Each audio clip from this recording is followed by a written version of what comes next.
Assalamualaikum warahmatullahi wabarakatuh. Perkenalkan, nama Siti Rohana, NIM 862718500162. Dengan ini saya akan membacakan proposal PTK dengan judul Upaya Meningkatkan Bahasa Verbal Anak Usia Dini dengan menggunakan pembelajaran berbasis proyek bersama dosen pengampu Ibu Roza Yenita MPD.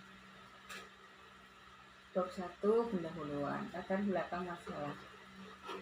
Tuntutan abad 21 adalah menjadi sebuah tantangan yang mengharuskan seorang menguasai berbagai macam keterampilan. Salah satunya adalah keterampilan berkomunikasi. Keterampilan khususnya komunikasi verbal dipelajari seseorang sejak mereka berada pada usia dini dengan cara interaksi dengan orang lain. Pendidikan anak usia dini adalah merupakan bentuk satu pendidikan yang membantu pertumbuhan perkembangan jasmani dan rohani agar anak memiliki kesiapan untuk memasuki pendidikan lebih lanjut.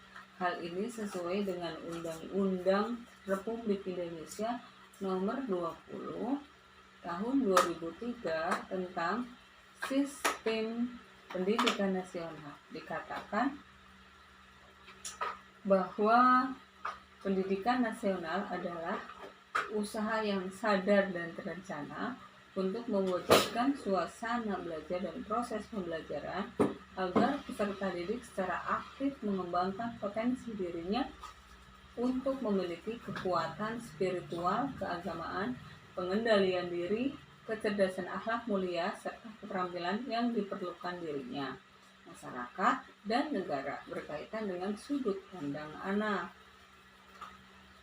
Pada masa 0-8 tahun merupakan masa Golden Age anak. MCRL dan Metiri Group 2003 telah mengidentifikasi beberapa keterampilan abad 21 yang perlu dimiliki oleh generasi masa depan agar dapat mempertemukan tantangan dari globalisasi yang berkekuatan dengan percepatan kemajuan teknologi serta informasi.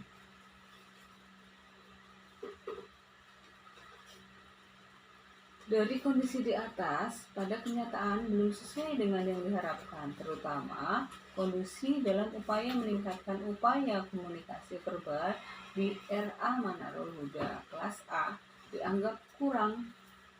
Dengan pembuktian adanya satu siswa masih banyak yang belum berani dalam mengungkapkan pendapatnya. Yang kedua, siswa belum bisa berkomunikasi dengan baik.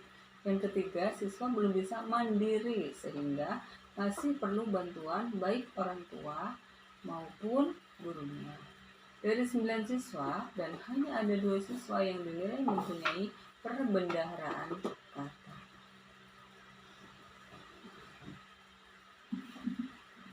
Stimulasi dan rangsangan pada anak, kurangnya komunikasi dengan orang lain dan lingkungan sekitar. Fokus masalah.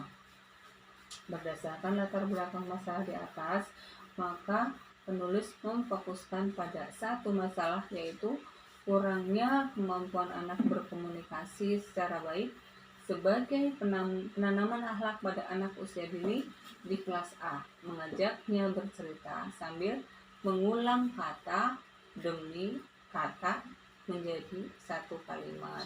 C. Rumusan masalah. Berdasarkan identifikasi masalah di atas, maka penelitian akan dibatasi pada satu permasalahan, yaitu menitik beratkan pada anak yang kurang komunikasinya agar tidak terlalu ketinggalan dengan teman-temannya. Atas dasar batasan masalah tersebut dirumuskan masalah sebagai berikut. Bagaimana metode awal dalam rangka menambahkan perbendaharaan kata di RA Manarul Huda Karawang? Bagaimana menerapkan metode bercerita menggunakan media proyek, mengulang kata hingga bisa meniru dan mengingat. Penggunaan penelitian. Penelitian ini diharapkan dapat mengembangkan ilmu pengetahuan bahasa pada anak usia dini tentang komunikasi yang baik dengan metode bercerita hingga anak mudah paham serta asik dalam belajar. Diharapkan pada metode dengan cara belajar ini dapat berguna bagi siswa, guru, lembaga, bagi peneliti itu sendiri.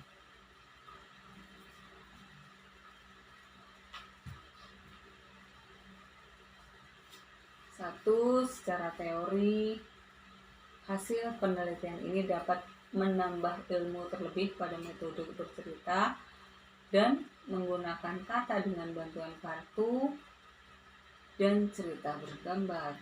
Secara praktis bagi siswa dapat merasa senang dalam belajar tanpa adanya paksaan dari pihak manapun, baik orang tua maupun guru, sehingga terbentuk perbendaharaan kata dan kalimat yang bertambah pada saat anak berkomunikasi. Kedua, kajian teori. Bahasa sebagai komunikasi verbal anak usia dini. Pengertian bahasa verbal. Menurut Denny et al., komunikasi adalah di mana perasaan dan pikiran dinyatakan dalam bentuk simbol seperti lisan, tulisan, isyarat, bilangan, lukisan maupun mimik yang digunakan untuk mengungkapkan sesuatu. Menurut Badudu menyatakan bahwa komunikasi merupakan penggabungan antara masyarakat yang terdiri dari individu yang menyatakan perasaan dan pikiran serta keinginannya. Menurut Bromley, mengidentifikasikan sebagai sistem simbol yang teratur untuk mentransfer berbagai ide maupun informasi berupa simbol-simbol visual maupun verbal.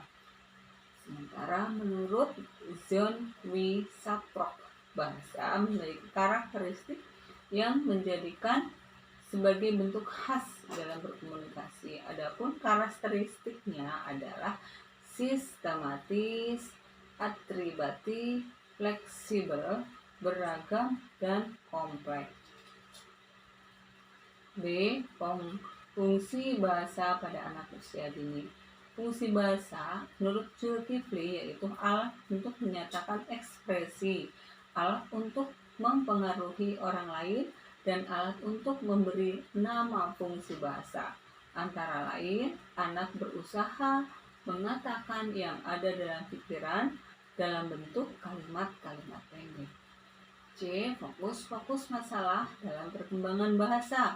Menurut Suhartono, antara lain keterbatasan kata-kata yang terkadang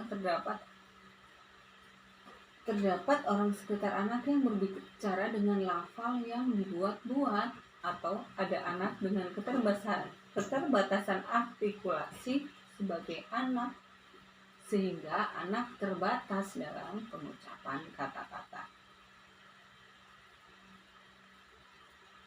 Tujuan komunikasi. Tujuan komunikasi menurut Ginanjar adalah mengungkap keinginan, mengekspresikan perasaan, dan bertukar informasi. Sedangkan menurut Effendi 2004-55, tujuan komunikasi adalah A. Perubahan sikap, yaitu memberikan berbagai informasi dengan tujuan 1. Perubahan pendapat, 2. Perubahan perilaku, dan yang ketiga perubahan sikap itu sendiri. Jenis komunikasi. Ada 2 jenis komunikasi yang lazim digunakan, yakni komunikasi verbal dan komunikasi non-verbal. Komunikasi verbal adalah bentuk komunikasi yang disampaikan komunikator kepada komunikan dengan cara tertulis atau lisan.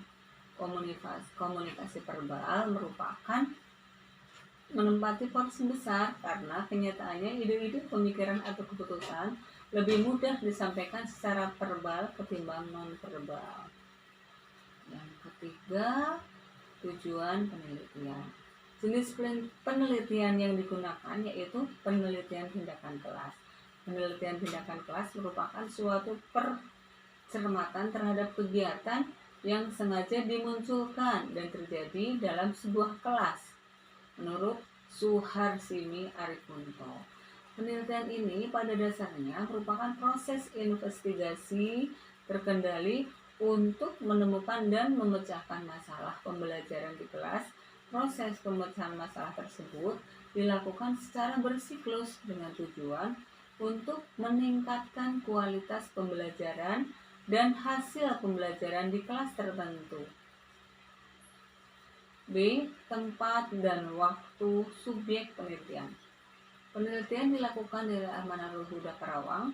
Waktu penelitian dilakukan selama 1 tahun dan tindakan siklus dilakukan pada 3 minggu pada bulan September 2020.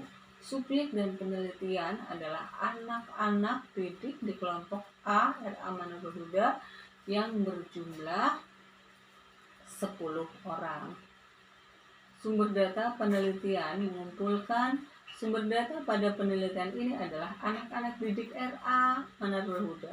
Teknik pengumpulan data melalui lembar observasi guru tentang aktivitas mengajar dan lembar observasi kegiatan anak didik dalam kegiatan. Instrumen penelitian yang digunakan adalah perangkat pembelajaran berupa RKM, RKH, dan lembar observasi. Anak didik dan aktivitas dalam kegiatan ini untuk meningkatkan kemampuan berbahasa. Teknik analisis data untuk menghitung persentase keberhasilan peningkatan kemampuan berbahasa anak digunakan rumus X 100%, MF keterangan, P hasil dalam 100%, F nilai yang diperoleh, dan N jumlah item pengamatan dikenalkan dengan nilai tertinggi. Laporan hasil penelitian. Di sini kita ada tabel siklus 1 56%, siklus 2 67%, siklus yang ketiga 78%. Sedangkan untuk pengamatan guru pada tindakan kelas siklus 1 sampai siklus 3 dapat digambarkan pada tabel berikut ini. Siklus 1 45%, siklus 2 60, dan siklus yang ketiga 30. Refleksi, guru mencatat penilaian, penghasilan, hasil observasi, menganalisis hasil pembelajaran, dan memperbaiki kekurangan dan kelemahan dari setiap pelaksanaan. Tindakan siklus 1 diperbaiki di siklus 2, sementara proses refleksi pada siklus 3 hanya dilihat dari jumlah persentase. Apakah sudah mencapai standar ketuntasan? Apa belum? Indikator keberhasilan diperoleh apabila pembelajaran sudah mencapai 75% atau lebih dari jumlah anak keseluruhan. Dalam penelitian ini sudah diperoleh untuk hasil anak di siklus 3, sedangkan untuk hasil guru di siklus 3 adalah 85%. Kesimpulan, berdasarkan seluruh pembahasan serta analisis penggunaan media proyek ini yaitu boneka tangan, media gambar mempunyai pengaruh positif dan efektif, yaitu meningkatkan kemampuan anak dalam berbagai aspek, yaitu menyimak, berbicara, membaca, juga menulisnya, di mana semua aspek secara umum merupakan keseluruhan kemampuan bagi anak yang memperluas proses untuk memerlukan memotivasi dan stimulasi agar anak optimal dalam pencapaian tingkat perkembangan bahasanya. Sekian, terima kasih.